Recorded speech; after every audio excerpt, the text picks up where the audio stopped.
What's happening now won't be seen tonight, so we can bring you a very special episode of The Gen X-Files.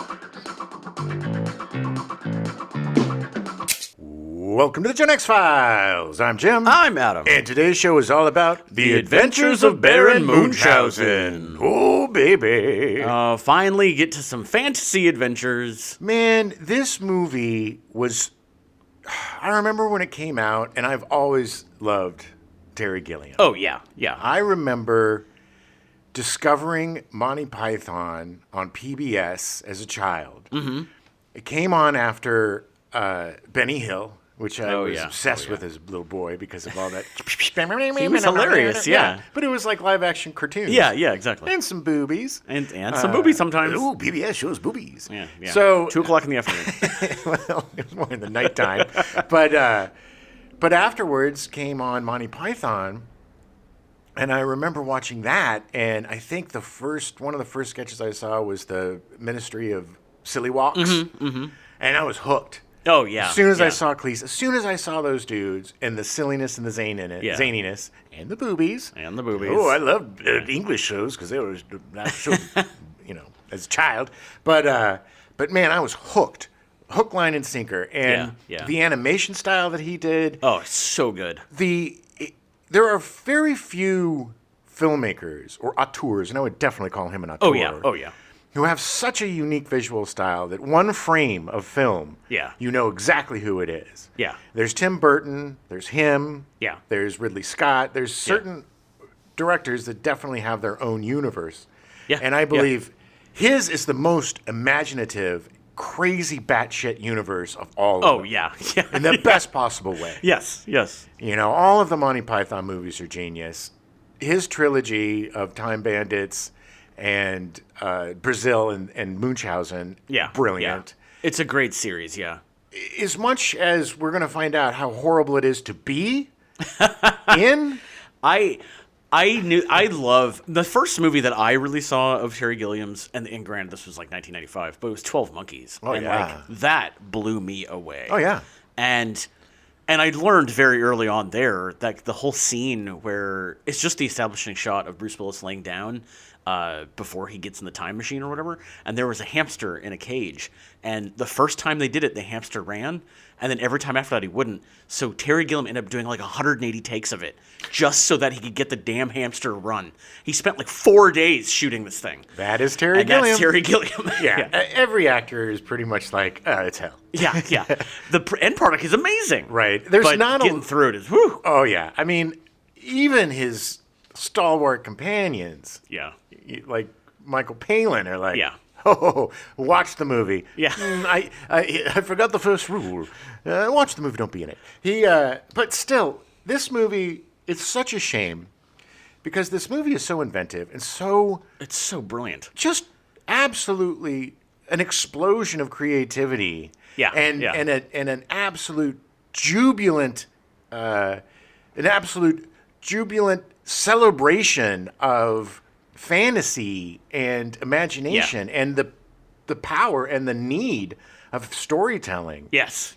And make-believe and how much better society is if you have some magic in it. Yeah. It's amazing how this movie just envelops you in this warm embrace of everything's going to be fine. Just listen to the story. Exactly. It'll be great. I'm Johnny Science Pants. Yeah. So I should really be on the Pryce side of this. Oh. But yeah, I mean, there is pure joy to his filmmaking. I know he's a mad genius. Yeah. Oh, yeah. But what he tries to portray is admirable. I mean, he is trying to make movies that really engage people and make people think and really infuse them with a creative passion or it makes you feel like you want to go do something.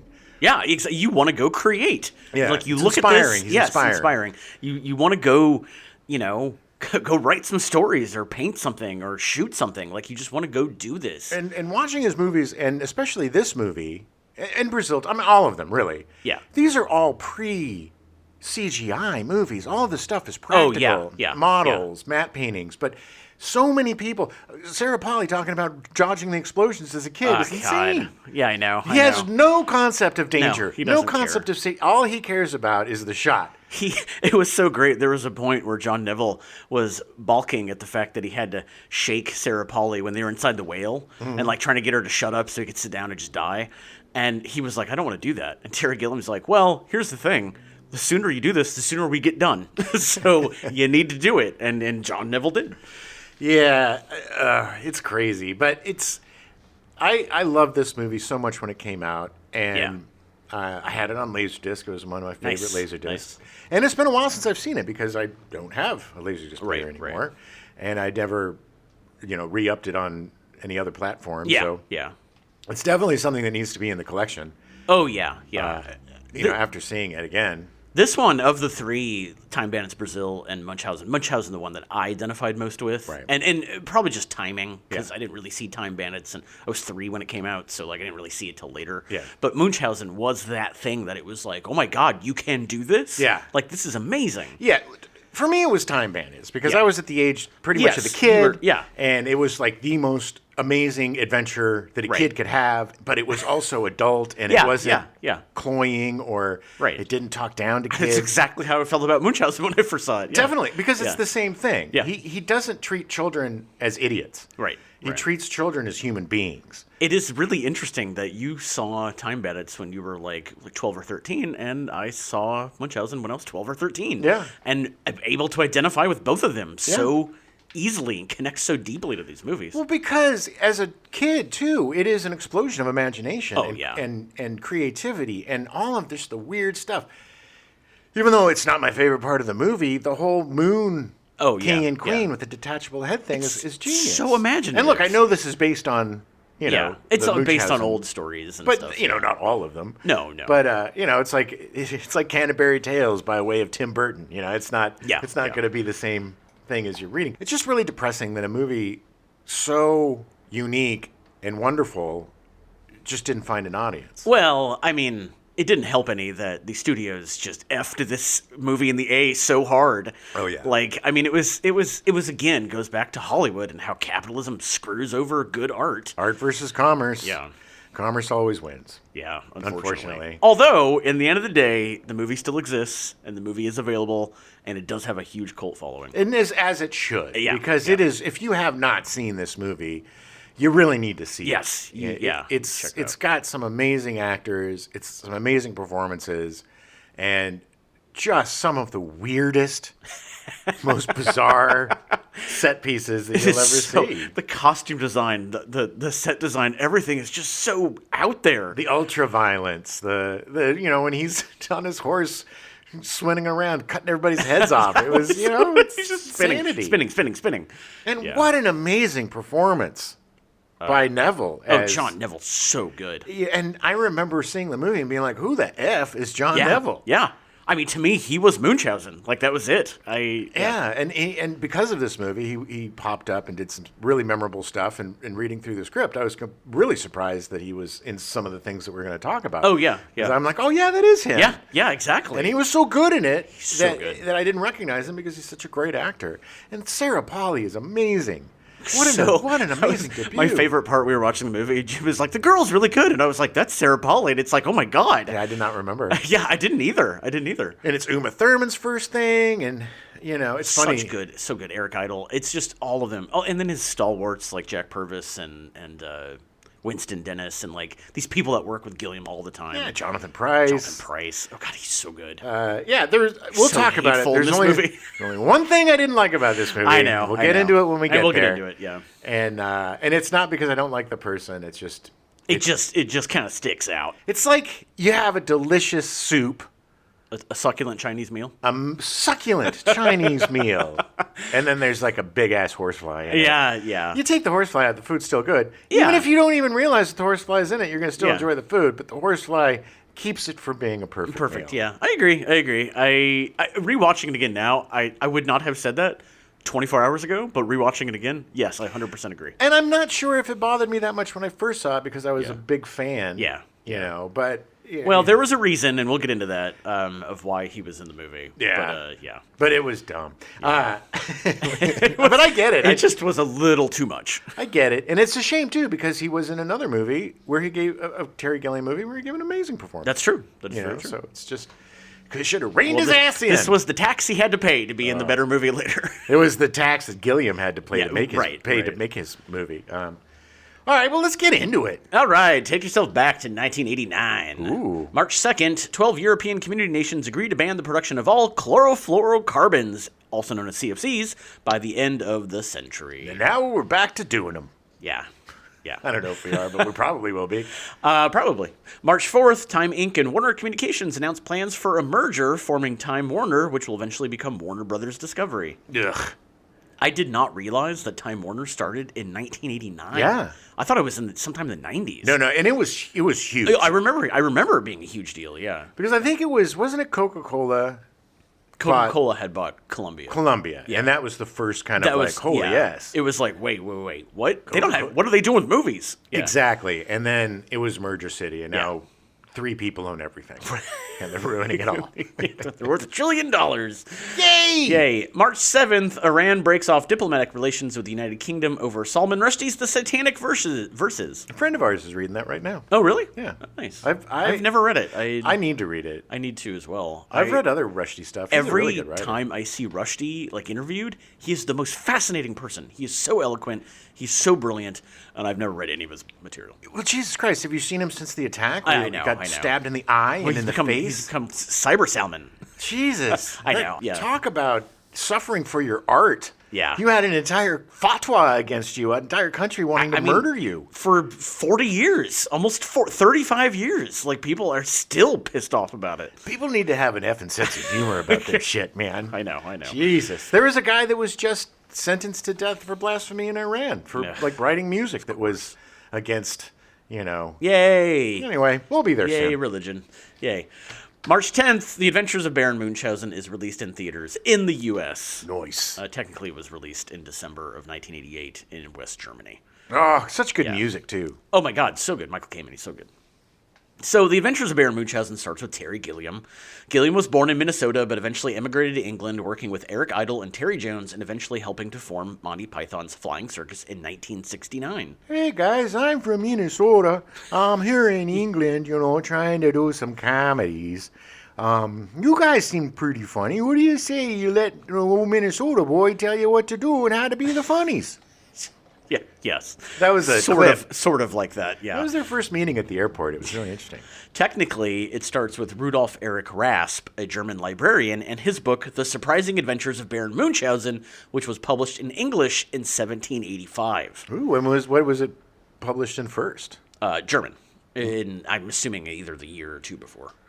All right. Yeah, but the stories go way back. The tales were frequently extended and translated through the 19th century, further fictionalized in the 1901 American novel, Mr. Munchausen, written by John Kendrick Bangs. It has a very Arabian Nights feel to it. It does. It's got that same vibe. And a lot of the stories are a little bit similar to it. Yeah. The Tall Tales were adapted into a short film by Georges Méliès, the pioneering French filmmaker, in 1911. Adapted again in 1943 as Munchausen by a Hungarian director. Again in 1961 as The Adventures of Baron Munchausen by a Czech director. And again in 1979 as the very same Munchausen by a Soviet-Russian director. Wow, it was an international attempt to make this movie. 2 years after this adaptation, Terry Gilliam would direct the first of what he called his trilogy of imagination, Time Bandits, about a boy who escapes the drudgery of life through his extensive imagination. Literally one of the most amazing and inventive movies ever made. Yeah, it's so good. It was co-written by Michael Palin, one of his fellow Monty Python cast members. The second film would be Brazil in 1985, a dystopian sci-fi black comedy about a middle-aged man who escapes the drudgery of life through his extensive imagination. Oh my God. That's so good. That movie is so prescient today. Everybody needs to watch that movie today. Brazil is so weird. It's one of those about every 5 years I watch it, and it's like watching it again for the first time. Everybody needs to watch Brazil, THX 1138 in 1984. Yeah. You know? Yeah. Get that in your minds. Put it on repeat. Yes. The film For was, reasons unknown, of course. The film would be co-written by Tom Stoppard, a brilliant playwright, and Charles McKeown, a writer and actor who Gilliam had met while filming Life of Brian. Okay. The three writers would be nominated for an Academy Award for the script to Brazil, but would lose to Witness. Witness is a great movie. Yeah, don't get me wrong. There's a lot of losing in the Academy Awards happening in this script in this episode, but every single one is like, oh, okay, like I get it. I mean, look, I think Brazil is more inventive. I agree. But also at the time, Witness was groundbreaking. Witness was never an amazing movie. Yeah, and there was never a movie about the Amish like that. No, not like that. No. It was. I'm going to do an Amish movie, and it's going to be a thriller. Yeah, It's like, really? No, Yeah. it was really well done. Yeah, it was so good. Gilliam asked McKeown to help him write the third movie in his trilogy, an adaptation of the Baron Munchausen tales, which would portray an elderly man who escapes the drudgery of life through his extensive imagination. Okay, went from kid to old man. It's doing the whole gamut. All are about the craziness of our awkwardly ordered society and the desire to escape it through whatever means possible. Gilliam explained. There's a theme that runs through all three of these pictures. It's a consistently serious battle between fantasy and what people perceive as reality. All three films focus on these struggles and attempt to escape them through imagination. Yeah, and we need that, man. Yeah, more now than ever. And it's not just escape through imagination. Imagination, it helps you solve problems. It helps you think outside the box. Oh, yeah. Kids doing make-em-ups and playing is a precursor to problem solving. Right, exactly. And if you live in a fantasy-free world, just a drudgery of reality and facts, and with no deviation from that, then there's no creative problem solving or any sort of. There's no inventing. There's no anything. No, you're just a drone. You're just a sheep. Just like you're living in Brazil, baby. So they cast John Neville as Baron Munchausen. Neville was mostly a theater actor coming up in the 1950s with Richard Burton at the Old Vic Theater. Definitely looks like a theater actor. Oh, yeah. Many considered him to be the natural successor to legendary actor John Gielgud. Neville had only been in a handful of features before making The Adventures of Baron Munchausen and hadn't made a feature film since 1970 with The Adventures of Gerard playing the Duke of Wellington. Oh, that's such a good movie. I have no idea. I have no idea. The Adventures of Gerard. He's only in adventure movies, by the way. Yeah, apparently. That's why since 1970, because he wasn't offered there a part. There was nothing with The Adventures of anything. Yeah. He did appear in a bunch of TV series and TV movies in the interim.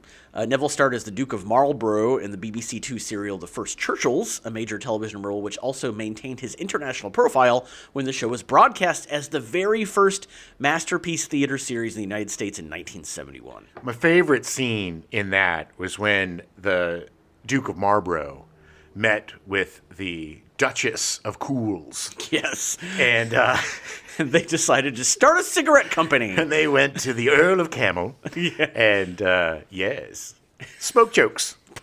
And then they went to Parliament? Yes! Oh, nice! Yeah. I wish I had the sound effect. You do. It's me. I know. Just push me in the belly button. Neville accepted the role of Munchausen because he was a huge Monty Python fan. Loved the guys. During production, he was unable to read or eat properly because of the size of his prosthetic nose. Yeah, it was big one. Yeah, it was. The Adventures of Baron Munchausen led to a resurgence in Neville's career, landing him roles in Journey to the Center of the Earth in 1993. Yeah, with Brendan Frazier. Yes. Baby's Day Out, The Road to Wellville, and Little Women in 1994. Good God. He was in Baby's Day Out. And I kind of remember him in The Road to Wellville. Oh, I 100% remember him. I don't remember him in Baby's Day Out. Road to Wellville's such a weird movie. It is a super weird movie about weird people. Well, that's about Kellogg, right? Yeah, he was a weird guy. His obsession with people not masturbating? Yes, his masturbation obsession. Yeah. He was also in Dangerous Minds in 1995. Yeah, baby. That's another white person saving the blacks. I don't remember him in that either. He was one of the students. It was crazy. They ADH'd him. He was just old. He was just in there being old. Just rapping. Excuse me, I'm 17. Yeah. He also played the well-manicured man in The X-Files from 1995 to 1997 and the X-Files movies in 1998. That's where I remember him the most. He was really good in that. He was also in The Fifth Element in 1997, which is the one thing I do remember him in. He continued to work until 2010, and then he retired, and kind of had to retire because he was getting sick. He died peacefully surrounded by family on November 19th, 2011, at the age of 86. Oh. He had developed Alzheimer's in his later years. And Alzheimer's? Alzheimer's. Yeah. I love Alzheimer's. Alzheimer's. He was a great jazz. It was the greatest role he trumpetist. ever played, Alzheimer's. He had Alzheimer's, which, unfortunately made it hard for him to work. Eric Idle was cast as Berthold/Desmond. Idle met Terry Gilliam while appearing on and writing for the 1967 TV show Do Not Adjust Your Set, a sketch comedy show that was originally supposed to be for children, but gained a cult following from adults. Nice. Idle and fellow performers Terry Jones and Michael Palin would join Gilliam, who was doing interstitial animations for the show, and fans John Cleese and Graham Chapman would form Monty Python's Flying Circus. Nice. Yeah. Idle would host Saturday Night Live 6 times between 1976 and 1979. He was a staple. Eric Idle called the production of The Adventures of Baron Munchausen A truly horrible experience, and even remembering it is a bit of a nightmare. Up until Munchausen, I'd always been very smart about Terry Gilliam films. You don't ever be in them. Go and see them by all means. But to be in them, f***ing madness. Yeah, I just love how tongue-in-cheek they all are. Yeah. It's like, yeah, he's one of my best friends, but don't work with him. Well, I mean, he worked with him quite a bit. He did. He obviously like 4 or did, 5 yes. movies with him. When Idle was told he had to shave his head for the role in Munchausen, he responded that he didn't want to. I don't want to. So the director, Terry Gilliam, said that he would shave his head as well. Idle agreed, but then when he finally did shave his head, Gilliam did not. It didn't look like he shaved his head. It looked like he had a bald cap. I think at one point he had shaved his head, but I do believe that at another point they had a bald cap. Yeah, because it was really bad. I mean, his face was all red from the sun. Production delays in this movie were astronomical, and I'm sure they shot 3 times longer than they had to. Yeah. It was a very complicated shoot. Idle created Spamalot in 2004, earning a Tony for Best Musical. Idle was most recently on The Masked Singer, but was eliminated in the first episode. He also did, though, get to sing The Bright Side of Life Nice. On the show. So So many people play that at their funerals. That's I what know, he says. I know. He's hilarious. I saw him do an interview on Conan O'Brien Needs a Friend. Still sharp as ever. Oh, he's great. Sarah Polley was cast as Sally Salt. Polley appeared in a few Canadian productions before being cast in The Adventures of Baron Munchausen. Yeah, she's from Canada, She's okay? from She's Canada, one of yeah. ours, okay? She was in the pilot for Friday the 13th, the TV series. Oh, I love that show. It's so weird. Had It's nothing so to good. do with Friday the No, 13th. I know. It's so good, though. Polley became a household name in 1990 as Sarah Stanley on the popular CBC television series Road to Avonlea. Oh, yeah, I remember that. The series made her famous and financially independent, and she was hailed as Canada's sweetheart by the popular press. Okay. Yeah. The show was picked up by the Disney Channel for distribution in the United States.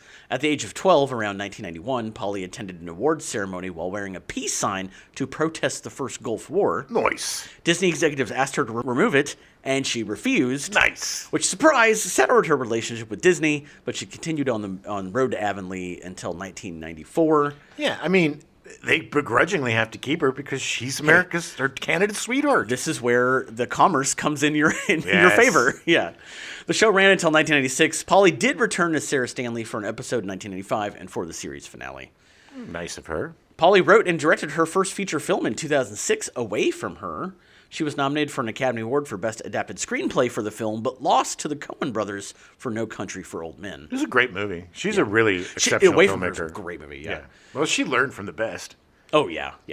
She has written and directed 3 films since then. She won the Academy Award for Best Adapted Screenplay for her 2022 film Women Talking, which I still haven't seen. Yeah, neither have I. Polley has not appeared in a film or TV show since 2010. I think she's pretty much retired from acting. Even though she didn't publicly announce it, she's only writing and directing now. That's what she wants to do. Yeah, and good for her, because she's very good at it. And look, Hollywood is not kind to women over 30. No, it is not. Well, women over 35 now. They've really come a long way. Yeah. They've given it an extra 5 years before they throw you on the trash heap. Well, there's more women now that are 35 that look like they're 18, so they're okay with it. Fillers and Botox and all sorts of Ozempic are they're keeping careers alive. Yeah.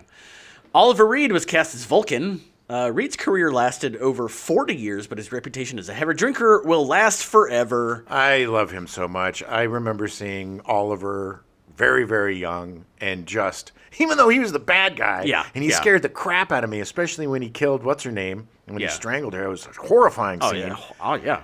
I was just like, who's this MFer? I got to watch him in everything. He was just so, he has such a commanding presence. Yeah. And he is so brilliant in this movie. He is my favorite thing in this movie. I think I think I agree. His performance is one of the most perfect performances because he comes in with that gravity, that gravitas, but then he's kind of making fun of himself. But it's perfect portrayal of Vulcan too. I mean, So it's good. such a perfect So portrayal good. of the so petty jealousy Yes. because he has the most beautiful wife in the universe. Like, it's so brilliant. But It's also so, I mean, there is an awareness to him too. He's not just a dumb, totally. He knows everything that's going on. Yeah, and he knows he's begrudgingly watching them dance. And Yeah. Eric Idle doing that awful dance. And then she's like, I did it because you like when you get mad or whatever. And Yeah, he's like, yeah. nice, I do like it like that. I like to get hot-headed. Yeah. Yeah, oh my God, he's just always an amazing performer up until the end. Up until Gladiator, he was still yeah. just He doing was amazing great. work. He was great. And just a legend. And the legend, the way he died. Yes. His drinking caused delays during the Adventures of Baron Munchausen. He spent a lot of time on set trying to drunkenly seduce Uma Thurman. Gross. Yeah. Reed's first break was playing Richard of Gloucester in a 6-part BBC TV series The Golden Spur in 1959. Reed worked a lot with Hammer Films, appearing in a dozen films for the company. In 1964, Reed was in the Crazy Elephant nightclub in Leicester Square and got into a dispute at the bar with a couple of men that ended with Reed walking away with a dismissive remark. They waited until he went to the toilet, followed him in, and attacked him with broken bottles. Cowards. Yeah. He received 63 stitches in one side of his face, was left with permanent scarring, and initially thought his film career was over. Yeah, man. I mean, I would too. I would just be happy to be alive. According to his brother, subsequent to the attack, when arguing, the burly Reed would bring his hands up in a gesture that was defensive, but many men found very intimidating. Ew. I'm intimidated. Well, he's a big dude, and like for him, I'm sure it was like, I don't want to get attacked by beer bottles again. Well, you he's know? volatile. Yeah, well, he was not a nice drunk. In 1968, Reed played Bill Sykes in Oliver, which would win the Academy Award for Best Picture. He would work with director Ken Russell 5 times. Women in Love in 1969, in which he wrestled naked with Alan Bates in front of a log fire. Sweet. The Devils in 1971. Mahler in 1974, making a cameo as a train conductor. Tommy in 1975, playing Uncle Frank. And Listomania, also in 1975, making a cameo as Princess Carolyn's servant. Listomania. Yeah, I know. I think it was a little bit before that time. He had great success playing Athos in The Three Musketeers in 1973 and The Four Musketeers in 1974 for director Richard Lester. That's where I fell in love. So good. I love those movies so much. So good. Those Three Musketeers movies will always be the Three Musketeers movie.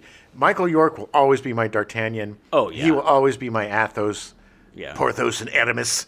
Yeah. Those guys that were in that movie was just so much fun, so bizarre, and just captured the zaniness of the books. Yeah. I reread Three Musketeers a couple of years ago, and it still holds up today. It's just an amazing adventure book. So funny, moves so fast. Nice. There's a reason why it's an effing classic. Oh, yeah.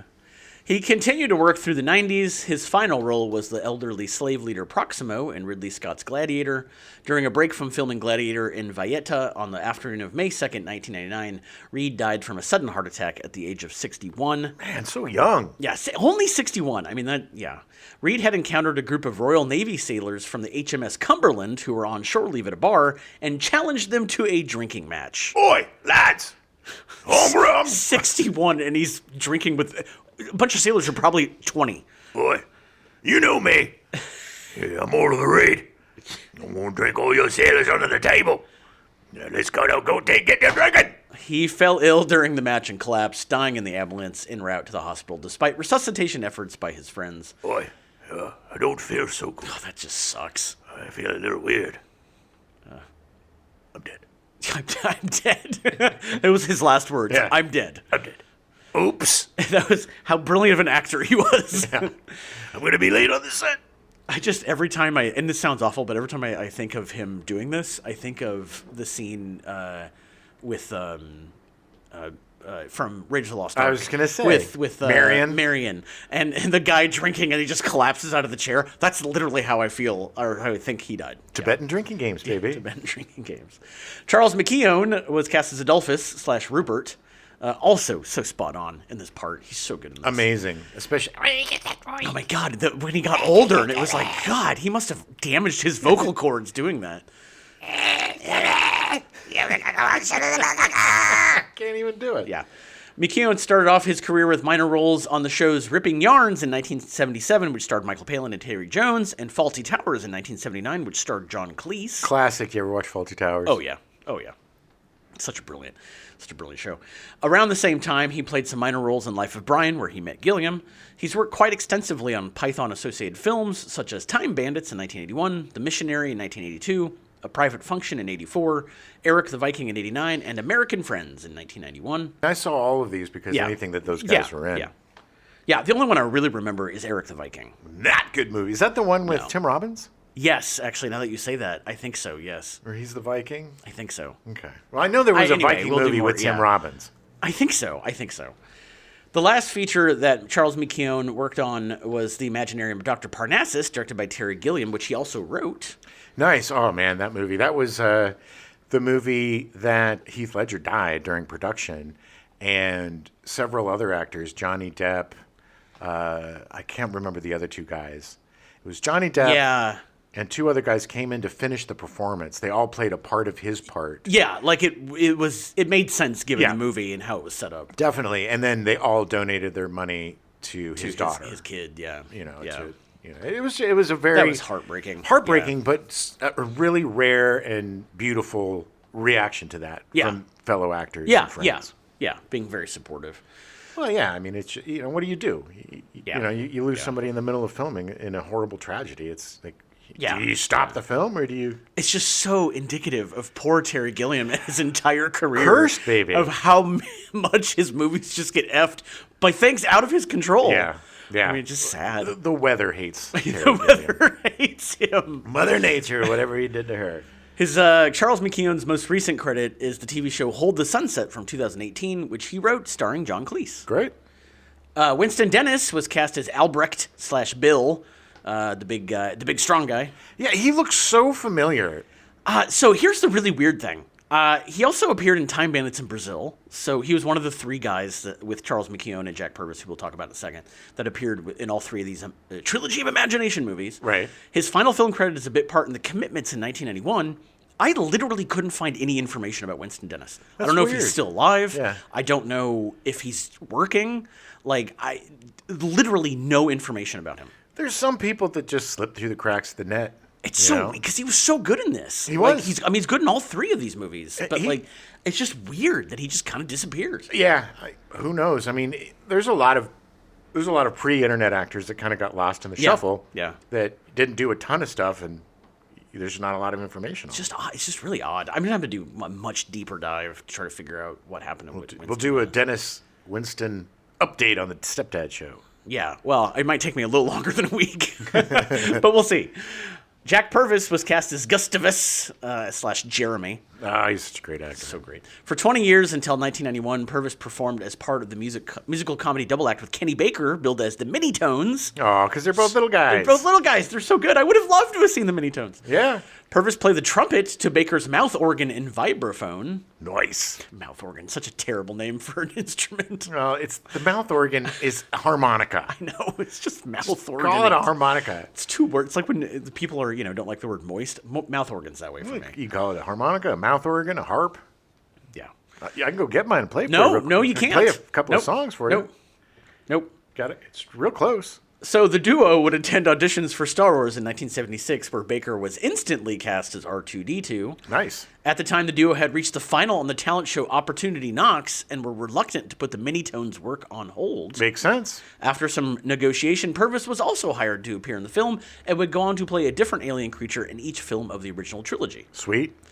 Purvis would also appear in Time Bandits in Brazil, along with Winston Dennis and Charles McKeown. He had parts in Labyrinth, Willow, and The Dark Crystal. In 1991, Purvis became quadriplegic after his neck was broken in a car repair accident. What? He was working on a car, and I think the car fell on him. Yeah. This and the 1990 death of David Rappaport led to Terry Gilliam's indefinitely shelving an intended sequel to Time Bandits, where both actors played titular roles. God damn, that's a shame. I would have loved to see that. I know. Sadly, Purvis died in November of 1997 at the age of 60. Oh, my God. So sad. But, Jesus, I didn't know he was a quadriplegic. Yeah, that's odd. The last 6 years of his life. It's awful. That is a nightmare, man. That is trapped in your own body. That's a jail cell. I have such great admiration for people that can go through something so horrific and live. Yeah. And be happy and Have any shred of positivity? I am not that person. No. I am like rolling myself off of anything that I can get close to when that happens. If I go quad, keep me away from decks and high spaces. Oh, decks. Okay, yes. Because Daddy's taking a dive. So I guess we're gonna have to strap you to the bed then. No, just let me do it. You're quadriplegic. So what are you gonna Yeah, run away? what am I going to roll away? I'll use my tongue to pull myself to. Yeah, gross. Valentina Cortez was cast as Queen Ariadne / Violet. Bad. That's her entire performance. I always forget that she's in this because she's overshadowed by somebody else in that Yeah. scene. But I always forget that they just heavily imply that Munchausen and her had an affair. Oh, yeah. They don't even imply it. They explicitly say it. That It's he, just like, what? yeah, It's so weird. he climbed up in her, He did. He did. wiggled around. It was like that episode in The Boys. Cortez was a theater actor who worked with a number of more artistic film directors, culminating her appearing in Day for Night in 1973, directed by Francois Truffaut. She'll be nominated for an Academy Award for Best Supporting Actress, losing to Ingrid Bergman for Murder on the Orient Express. Her final film role was in 1993 Sparrow, directed by Franco Zeffirelli. She then subsequently retired from acting. Okay. And she passed away on July 10th, 2019 at the age of 96. Nice. That's a good run. And to be retired for a good, 30 years? Sure. Why not? I get it. It sucks, man. So many actors retire because there's no parts Yeah. for older Yeah. women. You Yeah. know, there's only so many grandmas. Yeah. And all the grandmas go to women who are 45. Yeah. She was great, though. At some point, I figured we would cover her in some other movie that she was in. Because she worked with a ton of those, New Wave directors and... Oh, yeah. the French and the Italians and stuff. She did a ton of those things. She was part of the reshaping of cinema. She was very art house. She's great. She's so good. Jonathan Pryce was cast as the right ordinary Horatio Jackson. I'm all about science. I'm the right ordinary. Oh, yes, I'm the right one. I thought everything about science. Like a lot of other actors, Pryce started in theater. In 1980, his performance in the title role of Hamlet at the Royal Court Theatre won him an Olivier Award. This is the difference between America and Britain. All of Britain's actors come from theatre, Yes. Royal Shakespeare, studying for years and years. If you want to be an actor in England, you start in theater. Yeah, yeah. You know how you do it in America? You break your effing ankle on the football field, and then you decide you're going to be an actor. Well- yeah, my gymnast career is over. Better be an actor. Pryce was acclaimed by some critics as the definitive Hamlet of his generation. Interesting. Yeah. It's He's weird. so good. He's a great actor. It's been a thing. I don't know if there's a thing. I have a DVD version of Hamlet that I think it was Laurence Olivier Oh, yeah. from 1957, which was the defining generation of Hamlet. It's if you make that, then people freak out. And Right. Well, at least in England, they do. Well, come on. I mean, Olivier was the premier Shakespearean actor. I mean, he was amazing. All of those guys. Gielgud, him, Burton. I mean, they Actually, might have been Richard Burton. I don't remember now. they were all amazing actors and world-class drunks. Pryce appeared in some films during this time, but he achieved a breakthrough with his role as the subdued protagonist Sam Lowry in Brazil. Such an odd choice, such a great choice, but nobody would have thought of him as a leading man. Right. Ever. Right. And that's the beauty and the brilliance and the genius of Terry Gilliam. Yeah. Yeah. Pryce has been nominated for 4 Emmy Awards, most recently for The Crown and Slow Horses, but he has won none of them. He is so goddamn good in Slow Horses. I don't know if I've gotten to the point where he's shown up in Slow Horses yet. I believe he plays the guy's grandpa. Oh, no, I don't think I have yet. I think I've only watched the first season. I don't Oh know. my God. Maybe he wasn't in the He first is season. so good. And his character's arc through the seasons is really interesting. Okay. Because he's basically the guy Oh, who yeah, got okay, his yes, grandson yes. the job. Right. Because he used to work in No, that's intelligence. right. That's right. Actually, now that you say that, yes. I did. He wasn't it yet. But his performance is so spot good. on. It's kind of an adult old man. He did win 2 Tony Awards for Comedians in 1977 and Miss Saigon in 1991. Okay. He was finally nominated for an Academy Award in 2019 for The Two Popes, but lost to Joaquin Phoenix for Joker. Ugh. Yeah. Whatever. Whatever. He was Hey, look, the first Joker was a good movie. yeah. And Joaquin was fine. Yeah. Pryce will be seen in the upcoming film The Thursday Murder Club, directed by Chris Columbus, based on the novel by Richard Osman. Okay, your favorite, Chris Columbus. Yeah, and actually the funny thing is I love Richard Osman. He's a TV presenter that does a couple of game shows that I watch on the BBC, the afternoon game shows. Nice. That I watch a whole lot of. He's very brilliant. He's very funny. I didn't know he was writing murder mysteries. He's written like 4 of them now since 2020. Very cool. So I'm very excited about it. People are diverse, Adam. They do many different things. And apparently I like Chris Columbus so much that literally every time I write his name, I put a T on the end of Chris, and I have to delete it, and I forgot it this time. No, he is Christ Columbus to you. Literally every time I He have is your to- God. Yeah. Hi, Christ Columbus. Yeah. I call you Christ Columbus because I worship you. I am willing to give Chris Columbus a chance because I don't think he's a bad director. I just am really still butthurt about Rent. Hey, look, man. And it's something I don't even really like anyway. Yeah, it's crazy because you don't like musicals. I don't. And I don't understand how It was upset you just are. so poorly directed. It was poorly directed. Hey, I get it, man. Look, I can't watch Eddie Redmayne. Yeah, you know? I know. He's ruined. Yeah, I know. He can go sit on the pile of crap with everybody else I don't like. Bill Patterson was cast as Henry Salt, Sally's dad. Yeah, he was a jerk. He was a jerk. He was weird and totally seemed like he should not have like a 10-year-old daughter. No, but he did come around at the end. It was very Yeah. cute when he showed her the aunt-daughter Yeah, thing. yeah. You know, because that's the thing, too, that was so great, is everybody had growth, and Yeah. his character was, it's all about the theater, whatever, and then when he lost his daughter and didn't think he was going to get her back, he was very...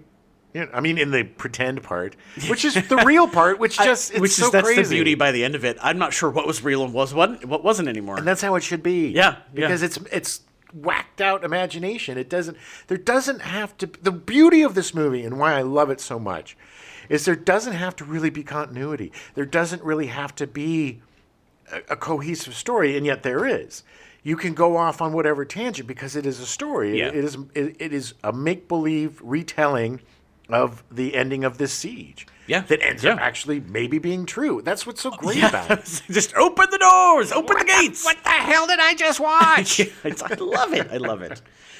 Patterson is a Scot who's had a long career appearing in... Comfort and joy, traffic, auf Wiedersehen, pet, truly, madly, deeply.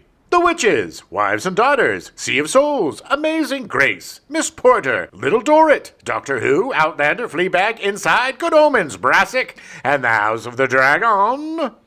Yeah, he was just in... I think he was in the first season of House of the Dragon. Who was he in that? I don't remember.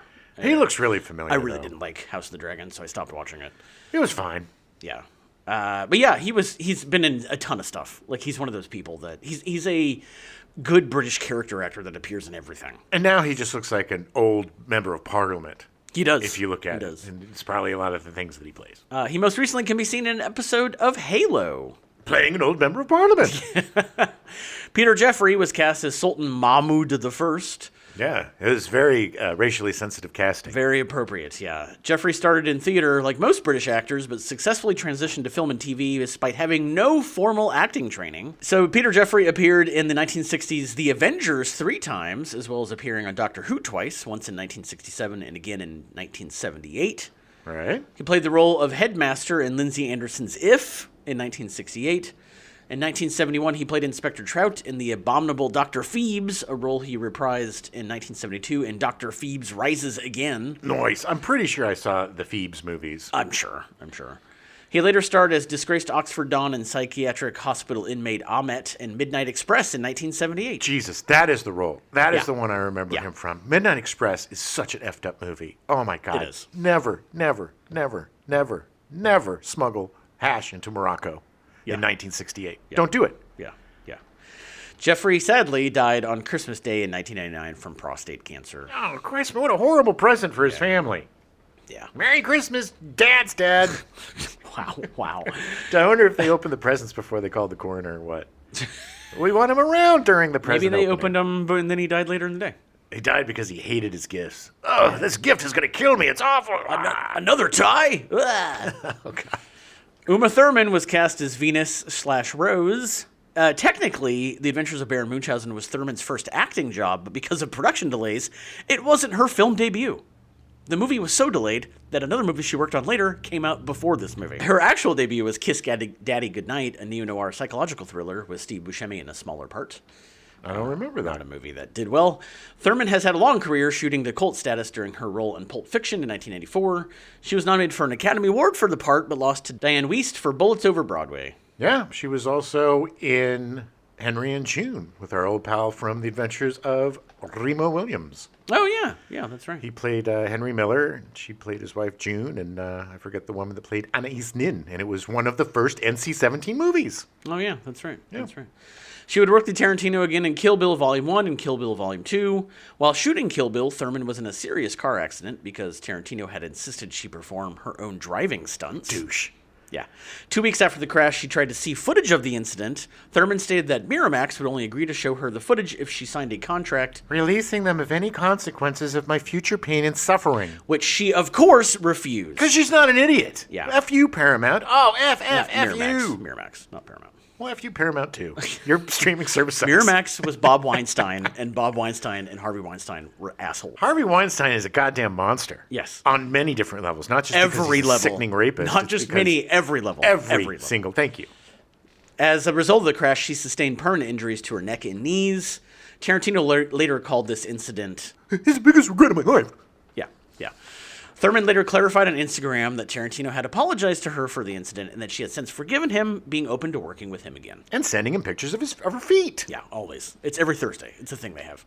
Thanks for the feet pictures. When they were shooting Kill Bill, he actually got into her phone and put in a weekly appointment of sending feet. Well, shots. there's audio of what happened right after the accident, and hold on. Tell me your feet are okay. Tell me your feet are okay. Guys, I checked. Her feet are fine. Her feet are fine. Everything's fine. Her feet are fine. What about her knees and her neck? Who cares? we Those can aren't feet. we can still do the movie that I'm making for myself. Yes.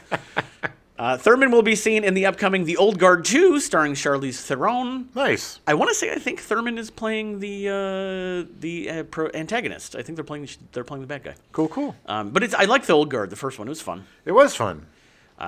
Curious to see how that goes. And then what was the thing you just sent me? You sent me yesterday that she was just cast in. Oh, she also was just cast in the new Dexter spinoff. Yes. Which is super weird. I don't think she's done a lot of TV. No. But I'm curious to see what she plays. Look, man, she's at that age where you have to do what you have to do. Yeah. And the truth is that the real art is in TV these days. Yeah, I agreed. Not in the movies. No. So, and I'm not going to say, I'm not predicting that the fourth Dexter series is going to be a huge artistic accomplishment, but it's a fun character and it's always a fun show. Yeah. I'm curious to see, I've been watching the Youngblood. Youngblood, and it's like watching a high school play version of Dexter. Right. With some good actors, but Sure. it's like a bunch of people cosplaying the characters that we know and love. Allison Steadman was cast as Daisy, one of the other beautiful, beautiful women that were in the theater troupe. Right. There were three of them. There were three of them. Steadman is credited with sharing the first lesbian kiss on British television with Myra Francis. Nice. That was broadcast on February 25th, 1974, which is called Girl. It's the story of the love affair between two WRAC soldiers. Scandalous. When I was first offered the part, I felt quite nervous. She said, and was relieved that her... Mum said it was great and was very moved by it. Yeah, all right. Good. Stedman You always want to please your mom. Of course. Stedman can most recently be seen in Better Man, the biopic of Robbie Williams as Monkey. Which I heard is a great movie. That's what Taylor Tomlinson was saying, and I just don't know Taylor Tomlinson well enough. No, not just her, though, but the reviews have been really good. I just don't care about Robbie Williams. Neither do I. I'm not English. I don't know him. When it comes to Paramount Plus or whatever the hell it's going to be on, definitely. I'll watch it. But, yeah, I mean, I vaguely remember his douchery in his youth, and I remember seeing Robbie Williams and being like, who's this mook, and why am I listening to him? Yeah, I know he had a thing with the Gallagher brothers from he was huge. Oasis. Adam. He was huge. I think Liam Gallagher stole his wife or something. Probably. It was just all stuff that was being done in Britain that I wasn't paying attention to. But he was a giant star in Britain, and they tried to make him a star here, and we were just like, Right. nope, no, thank you. No, Robbie Williams for us. So instead, we'll make him a monkey. Which I think is kind of brilliant. That was great, yes. You know, I mean, was look, great. that's very inventive. Patton Oswalt, it was very apt. So, how many monkeys is too many monkeys for you, America? One, apparently. Yeah. Two musicians had small parts in the film. Ray Cooper as the functionary to Horatio. Okay. He was the guy that was always over his shoulder whispering and sending people away. Right. Cooper is a session drummer that has worked with Elton John, Harry Nilsson, Billy Joel, George Harrison, Paul McCartney, Ringo Starr, Pink Floyd, the Rolling Stones, Eric Clapton, Mark Knopfler, David Gilmour, Roger Waters, and Art Garfunkel. Sting makes an appearance as a hero soldier who is executed. It's such a great scene. It's so great. He was so good. Oh, my and God. he's just like, okay, have him executed immediately. There was a period where Sting was really trying to be an actor. Oh, he was. Yeah. You Yeah. know? Between You this remember and- The Bride with... Do you remember Dune? Oh, yeah. There was also that movie, God, I can't remember the name of it, but where he is like a nurse to this woman who is, it's horrifying. She's either like got palsy or something, and he ends up raping her. Oh, and God. Yeah. Okay. No, I don't remember that. It was pretty effed up. It was a pretty effed up movie. But yeah, and then he was in The Bride with, the woman from the Flashdance, Jennifer Beals. Jennifer Beals? Oh, yeah. Awful Okay, movie. okay. Horrible movie. Yeah. Yeah, I don't really think there's any movie that he was in that I was like, oh, yeah, okay. Dune is fun, though. Dune is so weird. It is a gross mess, So but it's weird. fun. I can't get past the giant eyebrows. And the big blue eyebrows, eyes. I can't, yeah. Sting, the reason Sting did the movie was because he was actually Gilliam's neighbor. He did it as a favor. What you doing over here? Making a movie? Can I be in it? Yeah. Sure. We're going to execute you. Yeah. All right. He was great, though. It was a great little cameo. Yeah, and it's just a perfect example of, don't go outside the box. No. Because of reasoning. Well, we can't have people thinking that, they're better than he's better than It's them. bad for morale. Yeah, exactly. If someone does too well. Somebody is a hero. It makes everyone feel bad for not being a hero themselves. All right, so finally, Robin Williams, credited as Re di Tutto, a play on King of Everything in Italian, plays the King of the Moon. Director Terry Gilliam explained... The deal was that we couldn't use his name because his agent said, we don't want you pimping his ass for your film. And so that's why Robin is not credited. Yeah, and also he improvised most of his dialogue. You think, and we got to stop using improvised at this point because it is the same shtick, line for line, that he uses on all of his other quotey quotes improvised bullshit. I love Robin Williams. I loved him. I met him. I did everything I could to meet him. Yeah, I was very disappointed because it was in his cocaine years. Yeah. But, I loved his stand-up. Great actor. Some amazing performances. Fisher King with Terry Gilliam. Good. An amazing performance. Good Will Hunting. Good Will Hunting. Amazing performance. The number one father in the world, the best dad in the world. The Father of the Year? Father of the Year, the Bobcat Goldthwait movie. Yeah. Probably my favorite movie of his. An amazing performance. Or World's Greatest Dad. It's one of the two. I think it's World's Greatest Dad. Yeah. Just an amazing performance. Yeah, 1 hour photo. And his comedies. I mean, he did comedies really well. But he just got to a point. What I do not like about Robin Williams is this. Let's take the leash off of Robin and let him go crazy. And it just took me so far out of the movie. Yeah. Even this time, it's just like... Well, it's like they literally just said. Terry Gilliam goes, okay, the body is horny as hell. The head is really smart. Go. Right. And that was it. And it was like, that's okay. It was like 20 minutes of just that. It was a way too long scene. She was so much better than him. Oh, God, she was so good. And watching it again, you're right, he overshadows her, but she is definitely the better actor. Yeah. And it's just, here we go. It's basically a intermission where you pop in 5 minutes of Robin Williams stand-up. Right. And then we go back into the movie. It completely takes me out of it. That Yeah. is the one thing that keeps this from being a perfect movie for me is the fact that they didn't put John Cleese or Terry You know who was Jones. supposed to play it originally? Who? Sean Connery. God damn it. And damn he it. didn't do it because the part got cut way down. And it was supposed to be way bigger. In fact, I think it was either Michael Palin or John. I think it was John Cleese. Yeah. Was actually cast as the Prime Minister of the Moon. Oh. And shot stuff, but they had to cut it all out because of budgetary reasons, and the movie was too long. But Sean Connery didn't want to do it. He was like, I'm not going to do it just for a cameo. So perfect, but he did a cameo before. I know. What's wrong, Sean? I know. You're too big for your britches. Maybe he didn't have the time, because it would have been around the time he was shooting the third Indiana Jones movie. So like maybe it was a bigger part. Then he's like, oh, I can put off the other stuff. But, I'm going to do Finding Forrester so I can say, who's the man now, dog? but yeah, I would have really loved to have seen Sean Connery in that part because I think it would have been great. Anybody but Robin Williams. And like I said, I love Robin Williams, but he was not the right person for this. It was too comic. Like it needed to be toned down. It dates this movie too, because it's like, oh, here we go. Here he is on Johnny Carson. Yeah, you know what I mean? And it's exhausting. I just find his quotey improvisation exhausting. Yeah.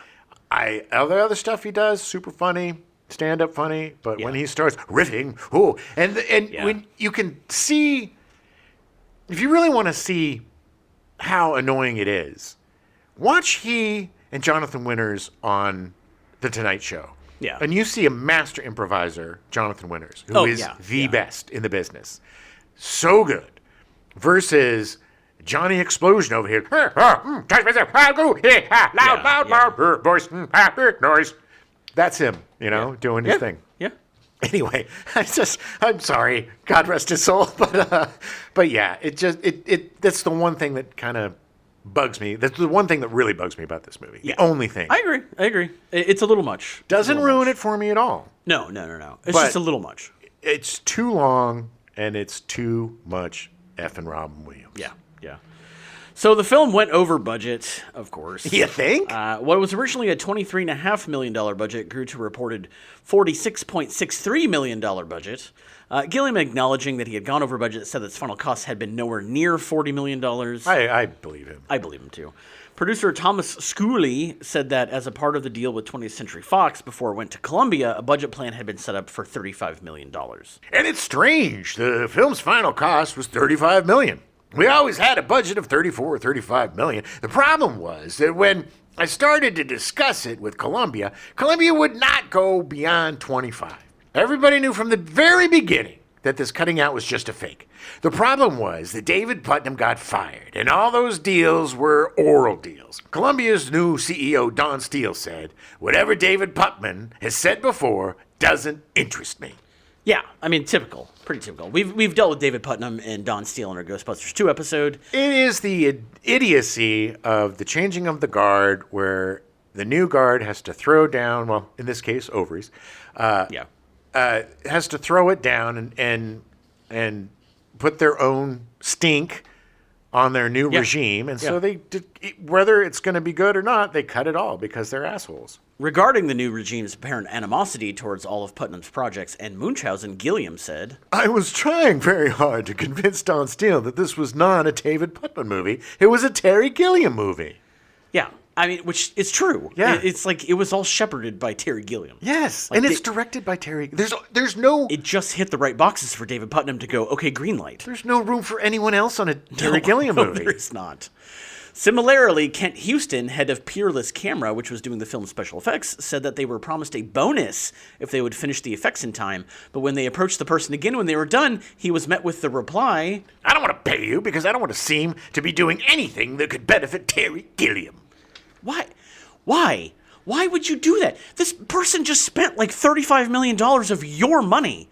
And then you want it to fail? Business! How stupid are you? Totally stupid, Adam. This is the people that are running art. So stupid. Yes. Check your goddamn ego. Oh, good luck with that. You don't get to that position I know. without being a sociopath. It's just dumb. It's the worst people running the business. The worst. Whether it's Zaslav or Putnam or Steele, they have their whatevers, but it's just, at the end of the day, they're all enemies of art. I would like to say this is the last time that we're going to be discussing studio interference, but it is not. Well, if we do movies, there's never going to be an end. It doesn't always have a negative effect. No, there's been a couple of decent studio heads. There's some interesting cats out there that put their stink on it. Yeah. There were some decent. Anyway, next month we will discuss at least one that is an actually pretty good studio executive. Who's that? You'll find out in the first week. Ooh, yeah. Pay attention, people. Something to tune in for. Yeah. Sarah Polley, who was 9 years old at the time of filming, described it as a traumatic experience. She said, "It definitely left me with a few scars. It was just so dangerous. There were so many explosions going off so close to me. which is traumatic for a kid, whether it's dangerous or not. Being in freezing cold water for long periods of time and working endless hours, it was physically grueling and unsafe. Yeah, she has said that she went through a lot of therapy after this movie. Well, Jesus, man. Yeah. It's a lot to put on a kid. Yeah. She was like 10 or 11. I mean, like, And the it's star of the not even movie. that. Yeah. Yeah. She further elaborated on her experience in her 2022 memoir, Run Towards the Danger, writing, Though Gilliam was magical and brilliant and made images and stories that will live for a long, long time, it's hard to calculate whether they were worth the price of the hell that so many went through over the years to help him make them. Nevertheless, she later tweeted, You have my unconditional permission to still love this movie. Yes, it was traumatic for me. Yes, it should have been handled very differently. Yes, it is still a great movie. The joy that comes from it is the joy I am able to carry with me as well as the terrible memories. So go nuts. Enjoy it. You have my blessing. yeah. Sarah, the more that I read about Sarah Polley, the more I hear about Sarah Polley, she's just fascinating. She's a great artist. She's a great artist. And has been so since she was a baby girl. She understands the art, and sometimes you have to bleed for art. Right. Not necessarily she would do it again, but... That's fine. That's fine. Yeah. So the film had grossed less than $10 million total, making it a complete box office bomb. Yeah, well, they effed this movie. It appears that most of this was because of the regime change at Columbia. They only released 117 prints in North America, cutting it off at the knees before it could make any money. Yeah, it was insane. It was Yeah. so hard to find this movie. This is the funny thing is that, and Terry Gilliam has said this, that even the cheapest art prints they would make, they'd still make like 400 or 500 copies. Yeah. Just so that it would at least make something. Yeah. But it's, I just, oh my God, I just don't understand. Cutting off your nose to spite your face. Schadenfreude, baby. Yeah. It's very powerful. Ugh. And, and let's not forget that the number one thing that is ruling all of these executives is insecurity. Yeah. Insecurity Yeah. for their jobs, insecurity because they know that they're hacks and they have no creative ability.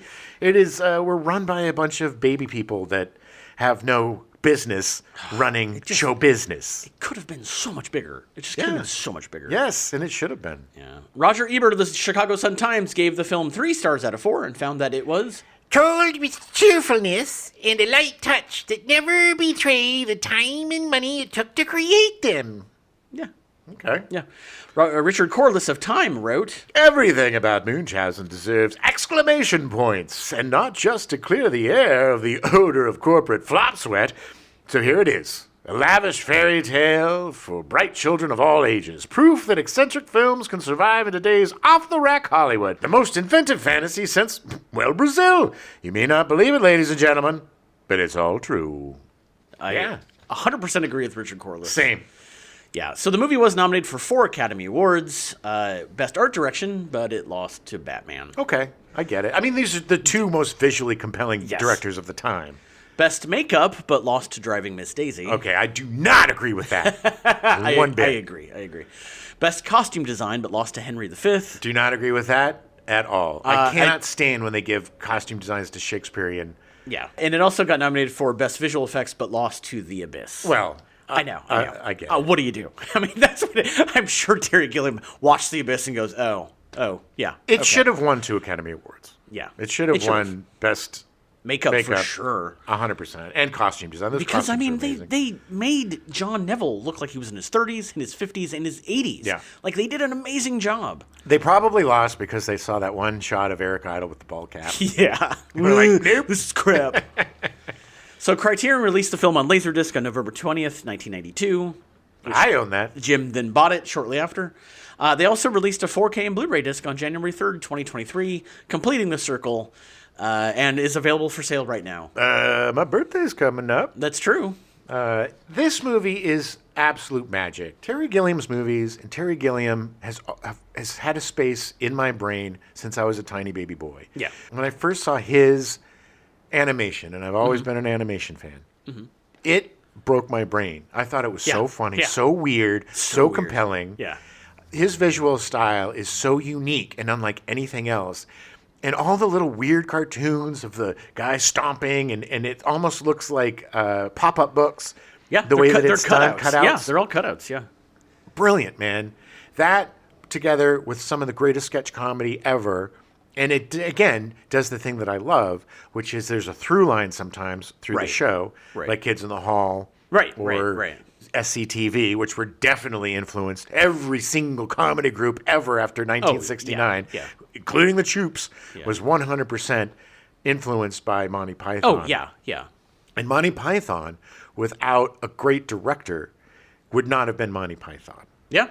And the beautiful magic of these men coming together, the Beatles of comedy, if you want to call it that, created something that is timeless. And their comedy is still side-splitting today.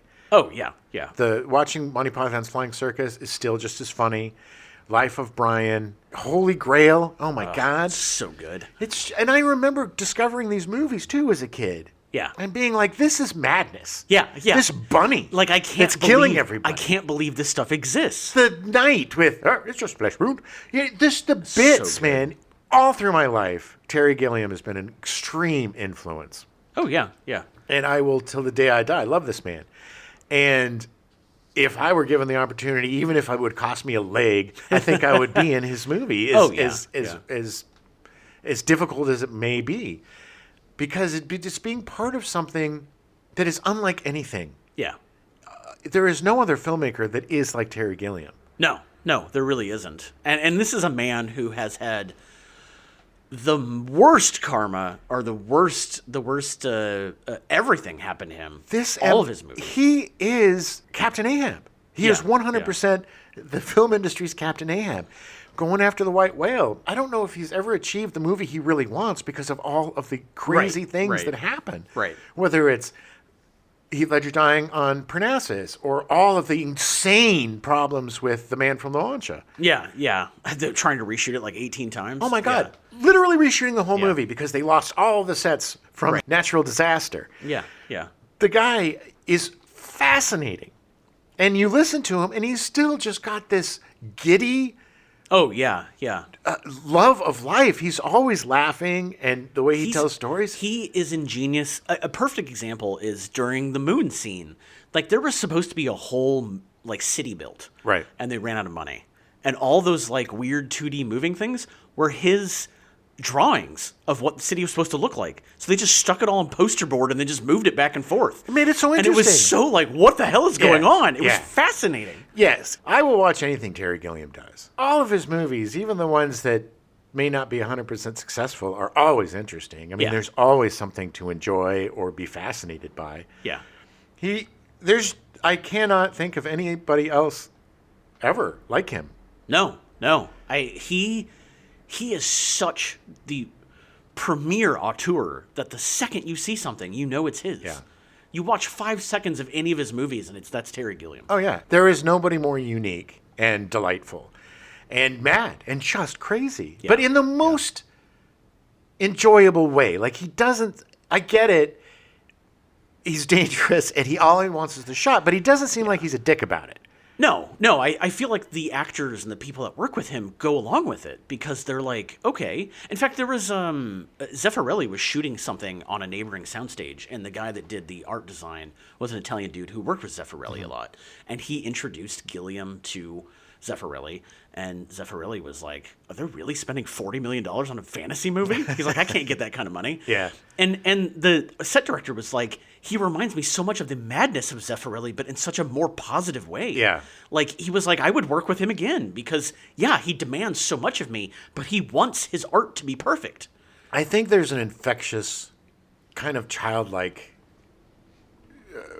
part of him. Yeah. That is like, let's put on a show. Come on, everybody, let's do it. And this is such a good movie. Highly recommend it. It's available for buying. It's available for sale. I could not find it on streaming anywhere, unfortunately. That is criminal. I know. Criminal. You'll probably have to get BBC because they seem like they would put something good like that. Find it. It's such a good movie. It's worth it for your collection. 100%. Find the physical media, buy it. It's worth it for your collection. You should have all three. You should have definitely, if you want a definitive good movie collection, you got to have Brazil, Time Bandits, and Munchausen in your collection. You're never going to see him make a courtroom thriller. You're never going to see him make a superhero movie unless it's just some whacked out thing that he creates. You're never going to see him do something generic or tired or cliche. You may not like his movies, But you have to appreciate and you have to respect the man's genius and creativity. Yes. Yeah. He's a fascinating character. He's a fascinating person. One of the most amazing filmmakers ever. The fact that he has made a dozen movies at all is amazing to me. Yeah. Because I don't think that if somebody came up with his vision right now, I don't think they'd make it. I don't think anybody would be willing to give somebody $40 million to make a movie like this. Not in today's ridiculous incarnation of the business, where it's just all streaming and nobody knows how to make money and everybody's just about making money. Right. And we're not going to make any big movies unless they have franchise potential or they're part of a franchise, or we can make video games from them, or we can diversify. The business is always fighting with the art, and occasionally, rarely, a true artist and visionary breaks through, and we get movies like Baron Munchausen. Yeah. All right, we'll be back next week with our Stepdad show. We'll correct all of our mistakes. Yes, talk about all our own adventures. Yeah, talk about some adventures of our own. Our adventures in babysitting. Like that time I was babysitting and had to go to Chicago. Yeah. Yeah. To bail your girlfriend out of jail. It'll be fun. I'm excited to talk more about these movies and the stuff we've been watching. And just explore your imaginations, people. Yeah. Open it up. We're in a time where things just seem dire in a lot of different ways all over the world. And now more than ever, you need to escape and have some just pure fun. And fantasy is where it's at. You're feeling down. Escape for a couple of hours with Munchausen. You're going to feel better. Open the gates! Yeah, I mean, so many of the Monty Python... It's just sad, like, what's his name? Those... I just glitched. Those Three Musketeers movies... And the House of Dragon... The biggest regret of my life. Wait, let me not do that. I need to do another one. He's not Roger Ebert. What does he sound like? Paul McCartney?